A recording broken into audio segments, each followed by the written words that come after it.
दम पर ही जी जाती है, दूसरों के कंधों पर तो जनाजे ही उठा करते हैं।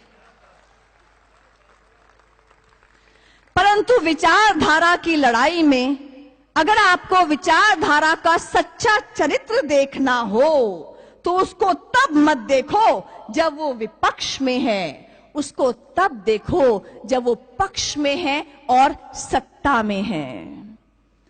आज जो लोग अभिव्यक्ति की स्वतंत्रता की बात करते हैं, फ्रीडम ऑफ एक्सप्रेशन की बात करते हैं, वो वेस्ट बंगाल में क्या करते हैं, वो केरला में क्या करते हैं और वो जेएनयू में क्या करते हैं। फ्रीडम ऑफ एक्सप्रेशन कहते हैं, आर्टिकल 19(1) कहता है every citizen has right to freedom of expression, लेकिन 19(2) कहता है देयर आर सर्टेन राइडर्स कि पब्लिक ऑर्डर के ना हो, पब्लिक मोरालिटी के खिलाफ ना हो, हमारे देश की संप्रभुता यूनिटी के खिलाफ ना हो और इंसाइटमेंट टू एन ऑफेंस नहीं होना चाहिए। अब देखें कि इनके कर्तृत्व ने क्या किया। आपको ध्यान होगा कितना स्पाइरलिंग इफेक्ट हुआ है जेएनयू की घटना का।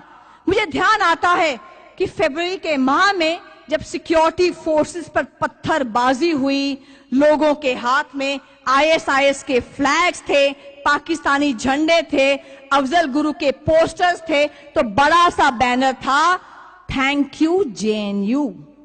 जादवपुर यूनिवर्सिटी में जो मार्च निकली, उन्होंने क्या कहा? उन्होंने कहा कश्मीर बोले आजादी, नागालैंड बोले आजादी, मणिपुर बोले आजादी, छीन के लेंगे आजादी। कश्मीर यूनिवर्सिटी में क्या स्लोगन्स लगे, कितने कन्हैया पकड़ोगे, घर घर से कन्हैया निकलेगा, हिंसा भड़की है, डिसऑर्डर हुआ है, लॉलेसनेस हुई है, ये केवल और केवल राजद्रोह है और कुछ नहीं है। ये मैं नहीं कह रही हूं, ये कह रही हैं कन्हैया कुमार का बेल का जजमेंट लिखने वाली जज साहिबा।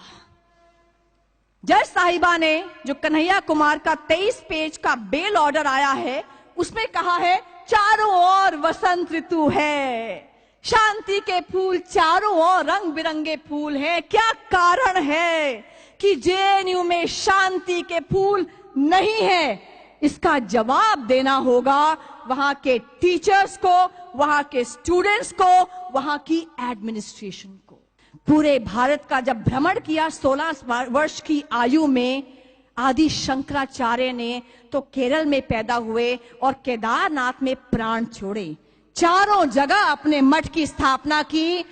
और जब भगत सिंह फांसी के फंदे को चूमने जा रहे थे 23 मार्च 1931 को, तो उन्होंने शिवाजी को याद किया जो महाराष्ट्रियन थे, रानी लक्ष्मीबाई को याद किया जो मध्य प्रदेश की थी, वो खुद पंजाब से थे, कि मेरा रंग दे बसंती चोला, इसी चोले को पहन शिवाजी खेले अपनी जान से, इसे पहन झांसी की रानी मिट गई अपनी आन पे, आज उसी को पहन के निकला हम मस्तों का टोला। और आखिरी बात,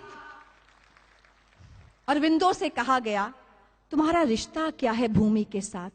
उन्होंने कहा भूमि मेरी मां है, मैं भूमि का पुत्र हूं। उन्होंने एग्जाम्पल दिया इंडोनेशिया का। इंडोनेशिया में मैक्सिमम मुस्लिम्स हैं, उनका राष्ट्र इस्लामिक राष्ट्र है, पर उनके बच्चे जब प्राइमरी एजुकेशन में जाते हैं तो चित्रों के साथ रामायण और महाभारत की पढ़ाई कराई जाती है। वहां पर देवी विद्या की सरस्वती की पूजा होती है, ज्ञान के देवता गणेश की पूजा होती है। इंडोनेशिया की एयरलाइंस का नाम है गरुड़, जो विष्णु वाहन है। वहां का कॉन्स्टिट्यूशन के पहला वाक्य है धर्मो रक्षति रक्षता। महर्षि अरविंद ने कहा कि वहां लोगों से पूछा गया तुम तो मुस्लिम हो, इस्लामिक राष्ट्र है, तुम कहां हिंदू देवी देवताओं की बात करते हो? उन्होंने कहा हमने अपना मजहब बदला है, अपनी संस्कृति और सभ्यता नहीं बदली। We have not changed our historical legacy. इसलिए अपना अपना गिलहरी प्रयास जारी रखिए। ये जो गिलहरी प्रयास है कि जब राम सेतु बन रहा था, नल नील हनुमान स्वयं श्री राम मौजूद थे, एक गिलहरी पानी में कूदती रेत पर आती, पानी में कूदती रेत पर आती। उससे पूछा, गिलहरी पगला गई हो क्या, क्या कर रही हो? उसने कहा, यहां तो स्वयं श्री राम मौजूद है, मैं तो अपना गिलहरी प्रयास कर रही हूं।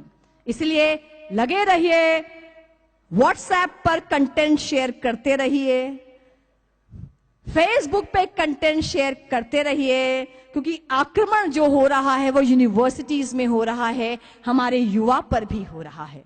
इसलिए आज मैंने सूर्य से बस जरा यूं ही कहा, आपके साम्राज्य में इतना अंधेरा क्यों रहा?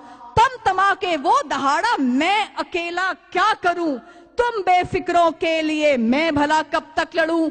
आकाश की आराधना के चक्रों में मत पड़ो, संग्राम यह घनघोर है, कुछ मैं लड़ूं कुछ तुम लड़ो। जय हिंद, जय भारत।